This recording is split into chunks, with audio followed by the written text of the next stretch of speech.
Hello guys, and welcome to this guide on how to climb with Graves. First off, let's look at why you'd want to play this comp right now. This comp is the strongest early and mid game in the meta right now. The interaction between Sikhs and Darkflight with Cannoneers is just broken. This comp is pretty easy to play and comes with super simple transitions. And lastly, the comp has a very high cap on the late game board. This comp utilizes Darkflight to copy Sikhs, greatly boosting the attack speed of all of your units. Your Cavalier frontline will hold the fort, and with Last Whisper, Aphelios will shred the armor of the enemy frontline, while Graves utilizes damage, healing and survivability as he dashes into the fray and guns down the opposition. Let's look at the best items for Graves.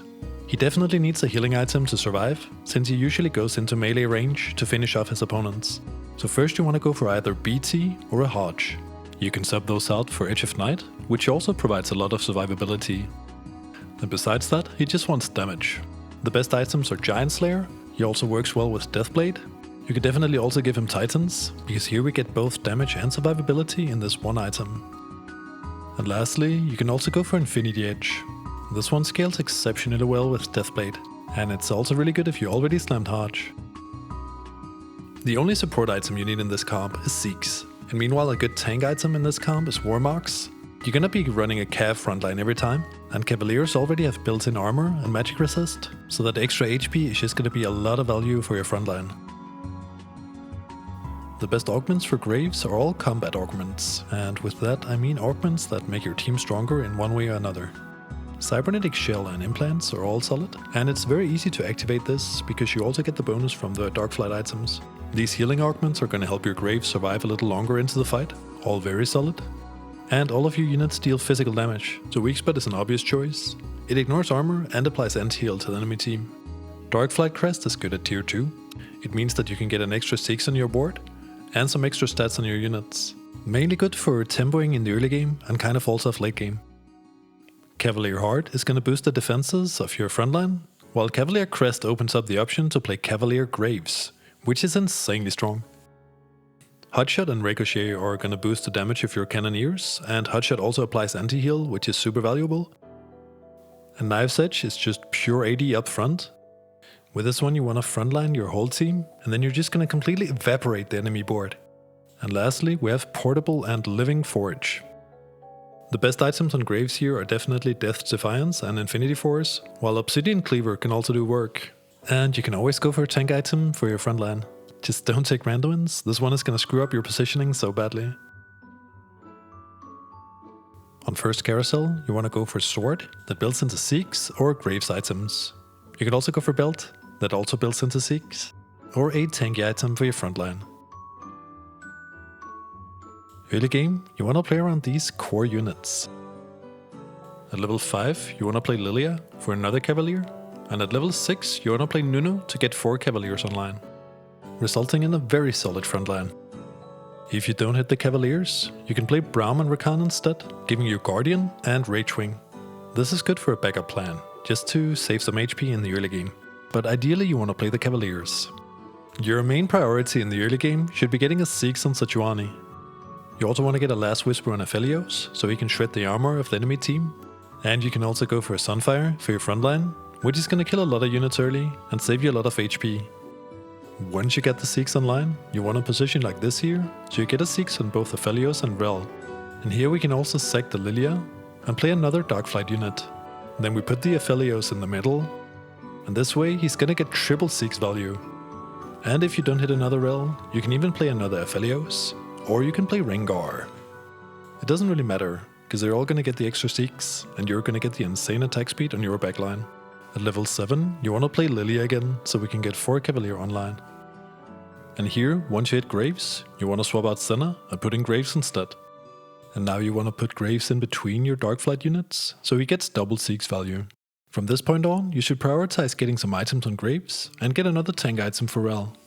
At level 8, you want to play Hecarim to get 5 Cavalier online, as well as a really good stun. You want to put Hecarim on the opposite side of the enemy team, so he can stun through the front line and into the enemy backline. In TFT it's always good with a backup plan, so if you don't hit Graves, we can play another variant of this board. Let's take out Graves, Lilia and Rengar. And then instead we can play Cannoneer Nomsy as well as Seri, giving us 4 Cannoneer and a very decent board for the mid to late game. Nomsy is gonna stay on the backline, so he doesn't care about healing. He just wants damage items that can go on graves later once we hit him. Now bear in mind that you only want to play this variant if Nomsy is Cannoneer. An easy way to check this is if you have a Cannoneer early game, all you have to do is hover the trait. And if Nomsy decided to be a Cannoneer this game, he's gonna be on this list of units.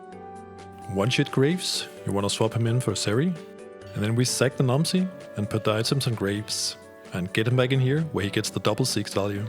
From here you want to play another Cavalier to get 5 Cavalier online. And then you want to play a utility unit, preferably a guild unit, like Twitch for extra attack speed. Or we can play Jace, who gives a little bit of AD and AP to your whole team, and a pretty decent stun on top. And now we want to get a healing item back on graves. If we get a Cavalier emblem, we can also put that on graves. It basically makes this guy unkillable. Especially good if you have healing from an augment, but if you don't have a healing augment here, you need a healing item on graves. At level 9 we can play Bard, giving us a really good guild bonus and a really good stun. Or instead of Bard and Jace, we can play Aushin, giving us 4 Tempest.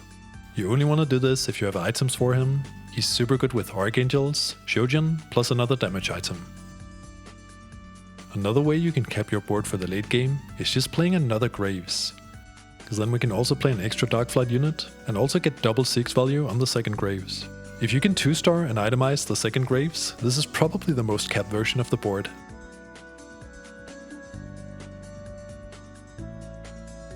Now let's take a look at leveling and Econ. Having a good Econ and a good leveling curve is essential if you want to win games more consistently. You're gonna climb so much more if you learn to play like this. The leveling for this comp uses the standard forecast leveling curve. First, you need to decide if you want to pre-level into 2-1. Do this if you're sitting on 2-cost pairs and want great odds of hitting those. Don't do it if you're sitting on a lot of 1-cost pairs that you're trying to hit. In that case, you level to 4 on 2-1.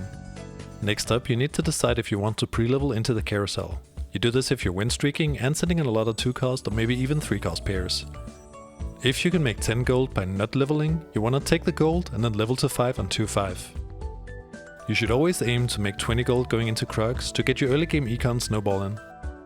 On 3-2, you level to 6, and here you can roll for a bit of upgrades and try to hit a stronger board. You want to do this if you're already sitting on a lot of pairs, and if you have a win streak you're trying to maintain. Try not to roll below 20 gold, so you still have some gold left to Econ throughout the stage. On 4-1, we level to 7 and roll for our core units. You want to roll until you're strong enough to face the lobby, since from stage 4 you take a lot more damage from losing fights. Again, try not to roll below 20 gold, so you have some gold left to Econ up with. If you didn't have to roll a whole lot for your board on 4-1, you can go level 8 on 4-5. If you had to roll a lot, you can do it on 5-1. Now at level 8, you want to roll the majority of your gold. You're not gonna go level 9 until you hit at least Graves 2 and a pretty much fully upgraded board. Now if you're playing a super high roll game where you didn't have to roll for your board at all, you just hit everything, you can go fast 9 on 5-3. Normally you do it on 6-1, 6-3 or 6-5. And that is the end of this video. If you found this helpful, please consider subscribing and leaving a like. Thanks for watching, and I'll see you guys in the next one.